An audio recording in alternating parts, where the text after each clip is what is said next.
Well, here's a sentence we weren't expecting to be saying this season. You can have Cristiano Ronaldo in your FPL teams for 12.5 million.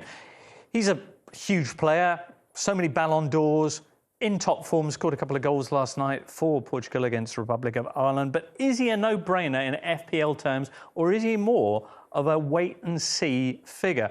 Should we start off with a quick look at the numbers from last time he was in FPL, because they are pretty extraordinary stuff. There you go. Particularly that one in the middle. Obviously, most recently, 12 years ago, so he's not exactly the same player that he was back then. But look at that. 2007, 2008, 283 points, which was at the time a record for FPL.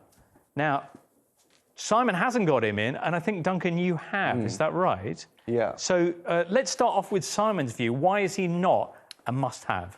Well, I'm under no illusions that Cristiano Ronaldo isn't one of the greatest players of all time. I think that he will do well. I think that he might start very well as well, but I think that also, when you spend 12.5 million on a forward, you have to be absolutely 100% certain of them. And I do think there are question marks about, OK, how is he going to be used? Is he going to be rested around the Champions League matches? But also, it's not just about him. It's also about the way that Man United play. And do they play to his strengths? You know, is he going to be getting the ball in the penalty area where, you know, we've seen that he's a lethal finisher? Or is he going to be getting the ball on the transition 30 yards away from goal where maybe he's not going to be quite so effective? So I think it's possibly worth just waiting and seeing a little bit. Well, he's a different player to when he left Man United 12 years ago. And if we look, in fact, at his numbers more recently, when he was at Juventus in Turin, playing as more of a centre forward, you can see the numbers there are really, really impressive. Yeah, I'd sort of describe him as a luxury Kevin Davis these days. You know, sort of very penalty box focused. But the fact is that since he left Man United, 12 seasons, in every single one of those seasons, he's scored over 20 goals. So, I mean, that's consistency. And kind of whatever role he plays, he's going to get you goals. So, you know, I know what Simon says, and it kind of makes sense, but I think, you know, he's just going to come into the team. And we saw, like in the international this week, he just likes big occasions. So, yeah, I've gone all in. You have gone all in. Is he going to start, though, against Newcastle? Yeah.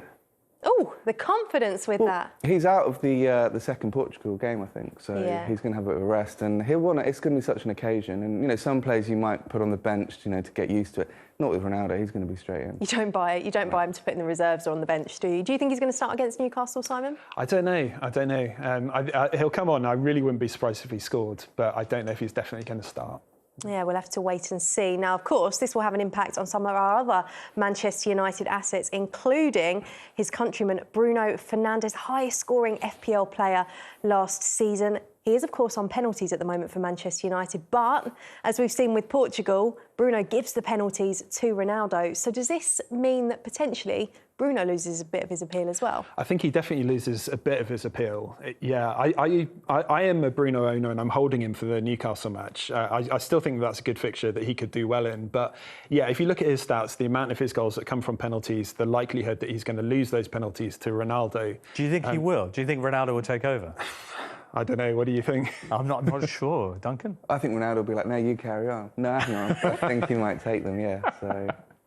Have you got Bruno in your wildcard team at the moment, or are you worried not to have him? No, that was one of the moves, so yeah, he's gone. Because I think he's still a great player. He still, you know, pops up with other assists and goals in open play, but I think it will be affected quite a lot by, you know, the team will revolve around Ronaldo, and he's going to be a bit more peripheral. All right. Well, what about Mason Greenwood, who's been one of the star performers of these first 3 game weeks, 3 goals in 3? Is he going to be affected by Ronaldo's arrival, or is it more when Marcus Rashford comes back into the picture? I think definitely when Rashford comes back into the picture. But yeah, I mean, there's question marks about all these players now, you know, especially when you factor in Cavani as well. Jadon Sancho's been starting on the bench. They've got so many options now going forward. We've seen Pogba playing in a more advanced position as well. I think that it's going to be very difficult to call. And one of the, I suppose, advantages of Ronaldo is that, you know, he's somebody that you can be pretty certain is going to start most matches. In the immediate future, at least. OK. What's your view on Greenwood, Duncan? He's not in your wild card. No, he's been in and out a little bit. Through this week? Yeah. And what's the question mark in your head about that? Well, I think, you know, he's an excellent wide forward, so I don't think he's going to be pushed out by Ronaldo coming, but as we said, Rashford coming back at some point will affect that. But yeah, I still think he's a really good option. So. Okay. We saw some of Ronaldo's numbers the last time he was in FPL. He was a brilliant asset to have. How do you think he's going to do this season? I think he'll do well. I think the big question is going to come around when the Champions League gets going as well. I mean, what's going to happen there? Is he going to get rested for the Champions League? It's quite hard to see. It's definitely hard to see him playing 2 games a week, when he's knocking on 37. So, I think that... I think he's going to do well, but I'm not sure that we're going to see the same numbers that we saw a decade or 12 years ago when he was last in the Premier League. I mean, the age is a concern, but he's Ronaldo. He does seem to be look that age. an outlier in terms of expected performance against age. I guess the other question would be, when you're looking at that price tag, you're comparing him to the likes of, well, Harry Kane, for example. He might do well, but can he match the kind of figures that we can pretty much bank on getting from Harry Kane in terms of both goals and assists? I think so, but I think, as you said, if you paid for him, then you can switch them out, can't you? So you can keep an eye on it. So, but I think people have written him off at numerous points, and he keeps coming back. So I think he'll do well.